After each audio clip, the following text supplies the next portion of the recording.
Denialism. That's not a word that evokes pleasant thoughts, is it? Who wants to be considered a denialist? I use the word not to insult, but to describe a particular pattern of cognition or behavior.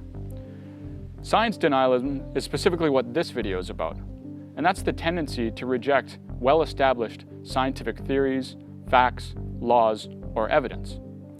Dr. Mark Hufnagel describes denialism as, quote, the employment of rhetorical tactics to give the appearance of argument or legitimate debate, when in actuality there is none.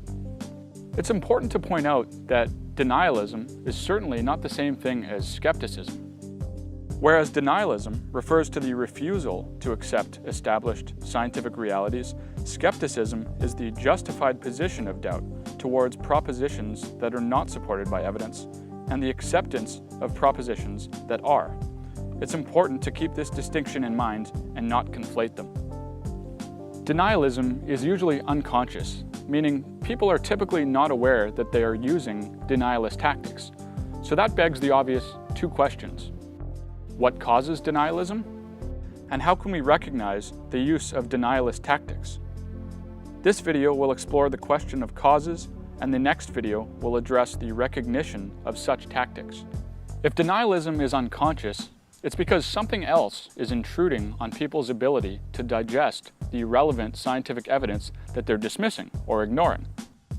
Denialism is often used as a self-defense mechanism to protect one's core values from being undermined. It's important to humbly acknowledge that we've all been guilty of using such tactics at one point or another, some more than others, no doubt. Inevitably, we all face conflict with facts because none of us have perfect internal models of reality.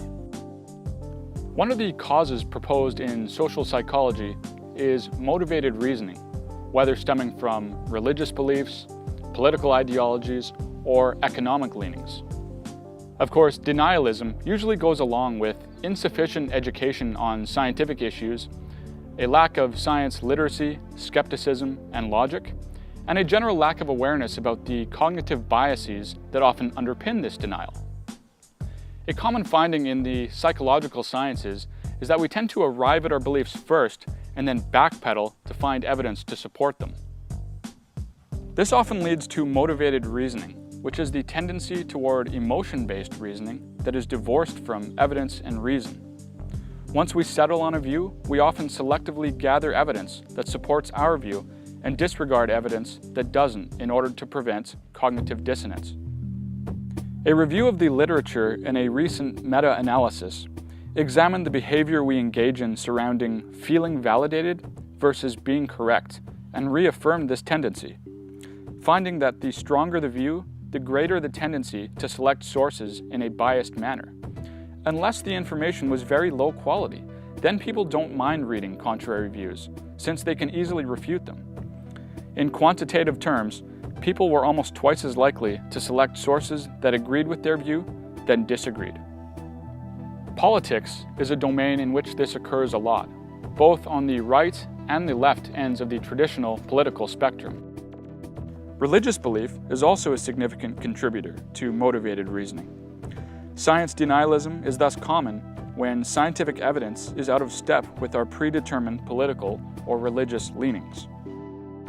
For example, in the US, Republicans are much more likely to reject the wide scientific consensuses on the theory of evolution and human-caused climate change, though there is considerable denial among Democrats as well, especially about evolution where the gap is less. For evolution, however, religious rather than political identification is a greater predictor of the acceptance of evolution, and the religiously unaffiliated are more likely to lean left politically. Several studies have confirmed that the endorsement of free market ideologies was a high predictor of climate science denial in particular. Rejecting the science behind the safety and efficacy of vaccines, as well as the acceptance of the safety of genetically modified organisms, or GMOs, is more split.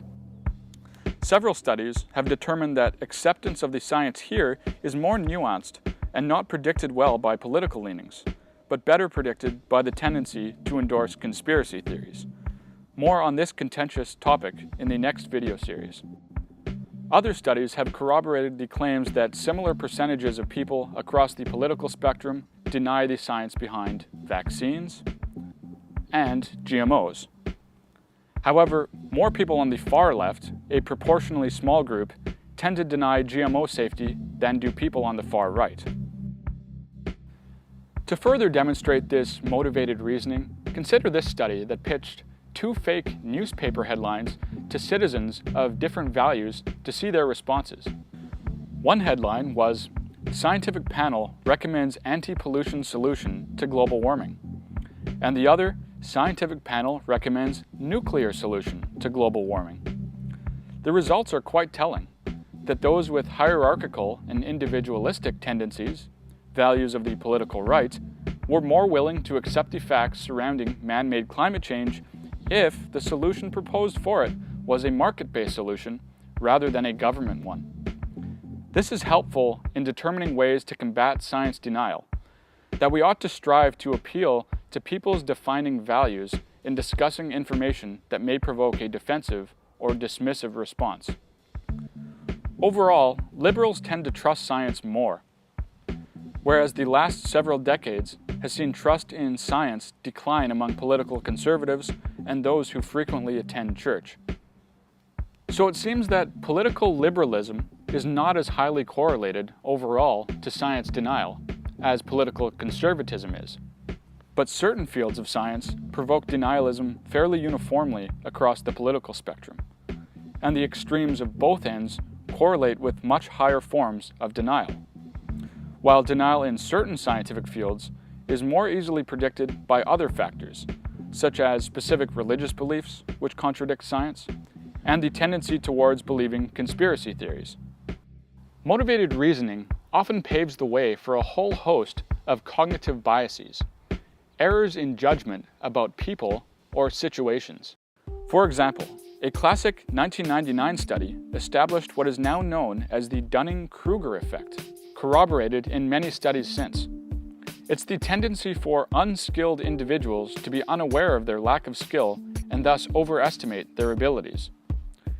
It likewise often compels the incompetent into having inflated confidence about their abilities, while more skilled individuals tend to underestimate their abilities. No one is immune from this, but it's clear that the gap between self-assessment and skill is highest amongst those with the lowest ability. This is often related to inequality bias, where we tend to ignore differences in people's skill and seek to find some form of middle ground between different viewpoints expressed. We ignore or don't recognize experts and project a false sense of legitimacy amongst different views. This is of course problematic in the domain of science, where we must inevitably defer to expert consensus. As discussed in the previous video trilogy on scientific consensus, it is an extremely important benchmark because it represents the collective wisdom of experts in a field. And at some point, as non-experts, our knowledge will be deficient and we'll have to rely on expertise. These are just some of the cognitive traps we often fall victim to that provoke science denialism. In many ways, these biases are the base state for humans. We're emotional creatures by default, and scientific skepticism is something we must learn to help overcome this. How do we do this? The first step is to recognize these biases in effect. In relation to science denialism, there are many common patterns and attributes to look for in detecting it. Join me in the next video to explore the features of science denialism and how to recognize them.